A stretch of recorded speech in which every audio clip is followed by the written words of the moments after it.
Please tell 50 bring his ass on out here and get this smoke.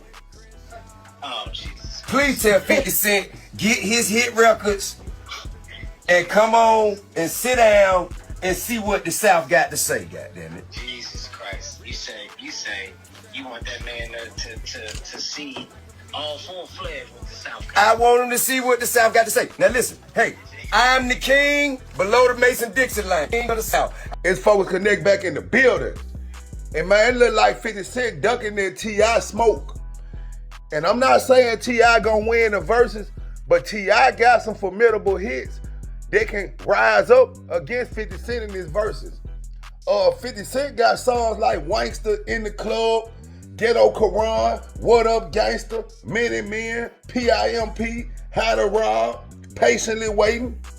And then you got T.I. coming with hits like Rubber Band Man, What You Know, Soldier with Beyonce and them, Big Things Poppin', Motivation, ASAP, Live Your Life with Rihanna, Swagger Like Us, Top Back. T.I. have a lot of hits. This would be a good versus. This would be very entertaining. But I think this will boil down to whatever energy each one of these persons bring to the table. 50 Cent always keep making things get personal, talking about all this stuff about people snitching and what went on in the streets with different situations. But at the same time, man, a pot can't call the kettle black, because a lot of people in New York and a lot of people out around the world feel as if 50 Cent was snitching on Supreme them with certain things he said in music. And now Supreme doing life in prison behind the situation. Murder Inc. had a lot of different situations went on with them where they had to go to court, but 50 Cent name ain't in no paperwork or nothing like that, so he's not officially a snitch. But a lot of different things he said shined the light on people that doing street business. T.I. had different situations that went on where they saying he got caught with all these guns and he snitched on whoever sold him the guns. He took the stand in a situation where his partner got killed in Cincinnati, and I don't know if that really would qualify as snitching, because I don't think he said nobody's name on the stand. He just pretty much told about what he could see in the situation as far as them being on the bus and gunshots going off, his partner getting killed. So I don't think T.I. really had anything to do with those guys being arrested as far as paperwork go. Now, it may be some sealed documents or some things we don't know about, but I don't think all this should come into play, especially in this day and time when nobody really cares about these snitching situations. Just like when 50 Cent was doing the show with BMF, he didn't start saying nothing about Big Meech being a snitch until after Big Meech did the picture with Rick Ross.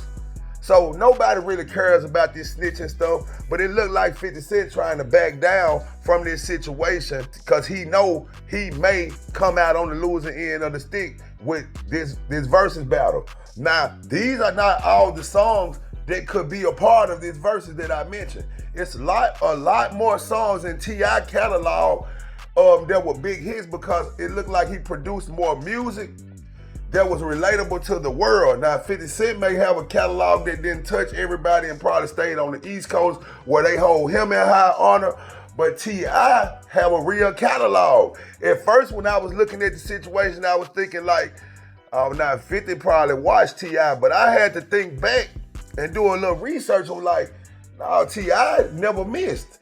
On none of the albums that T.I. put out, T.I. never missed. T.I. always came that same level of flow. He kept that same level of energy, and the music was always relatable.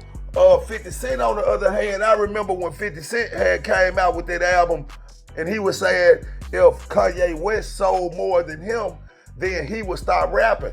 And when they did the rollout and everything, Kanye West ended up selling more than 50 Cent. 50 Cent, when he came out, that man was a movement. It can't be denied.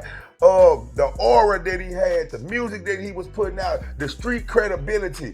50 Cent had everything and all of the ingredients of a street nigga, what we classify as a street nigga. But 50 Cent got a lot of skeleton in his closet as far as when you look at it from the Supreme Team side, as far as saying he a snitch, the same thing he's trying to point out about T.I. But to me, I think 50 Cent using these smoke and mirrors to duck that verses because he knows it's a possibility he might lose.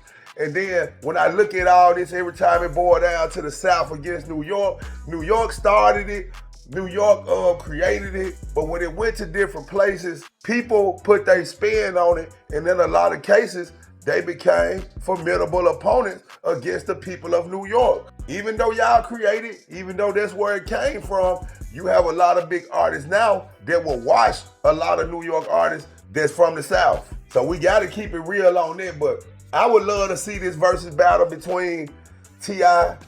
and 50 Cent, because T.I. is also a lyrical rapper. T.I. have a lot of music that a lot of people can relate to. 50 Cent, in his lane that he had created during that time, nothing could stop 50 Cent. But when you look at overall, career-wise, 50 Cent have kind of delved into some other things. But even with us hearing this new song that T.I. just put out, T.I. still got it even to this day. So I think 50 need to come on out and let us see, is he really gonna come out on top in this situation against T.I.? I'm out.